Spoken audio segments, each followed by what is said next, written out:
There were two Joshuas in the Bible, and most people are familiar with the second one. We call him Jesus or Yeshua, but the first Joshua is significant. Now, in Hebrew, they had the exact same name. They were both Yeshua, but we've translated them differently for whatever reason. And when you look at the prophetic significance of Joshua, go back to his name. Familiar name, right? Yahweh is salvation. Why did he have that name? Moses gives it to him. Moses spent 40 days in God's presence and he comes down the mountain and his face is radiant, it's glowing. People are just like in shock and they don't know how to take this. So he has to wear a veil over his face.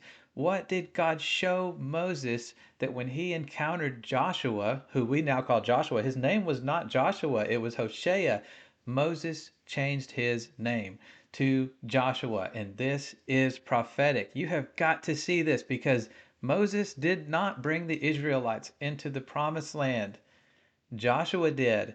Moses dies before he could finish bringing the Israelites in. He didn't go into the promised land. After Moses, Joshua was sent. And where did Joshua cross to get into the promised land? He crosses the Jordan River, and God stops the flow of the water. The Israelites cross the Jordan River on dry land, and as they enter the promised land, look at a map where they are heading. They are heading right towards Jerusalem, right towards Bethlehem. So you have this encounter where they set up these 12 stones because Joshua was commemorating where they entered the promised land.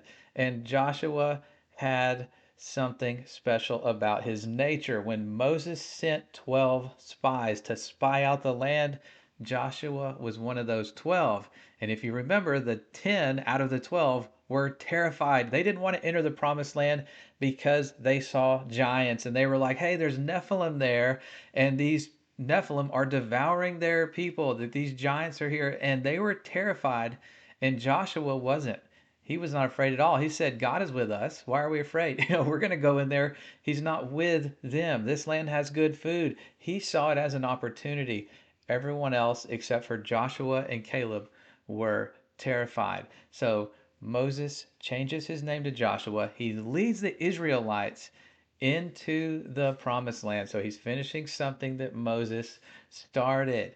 And when they enter the promised land, the manna from heaven that had been falling down and feeding them was no longer in their presence. It stopped falling down because they're in the promised land. They're receiving this promise.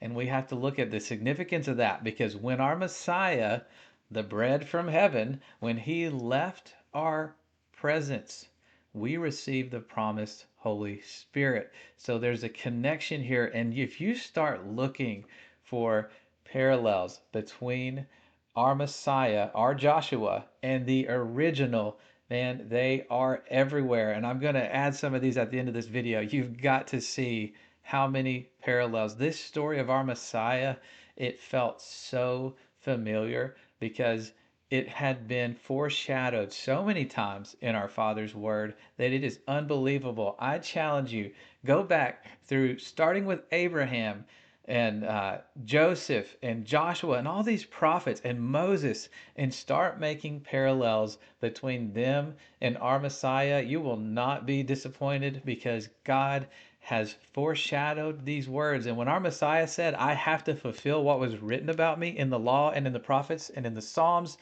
he knew that these events were announcing his coming. So when he's on the cross and he is facing this crucifixion, everyone around him was familiar with Psalm 22 and they're seeing these things play out in real time.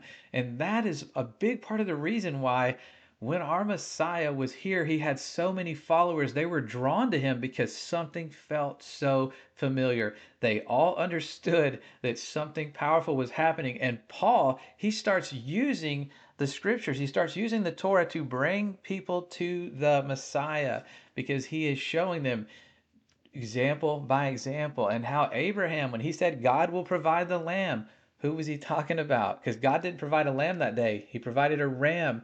And it says that Abraham saw the gospel in advance. So he believed in the resurrection. He was one of those people of that covenant that was by faith that we're now part of. So all of these things are connected, and I urge you to look into this and find those connections, because faith comes by hearing the word and hearing through the word about the message of our Messiah. Thank you all for listening. God bless.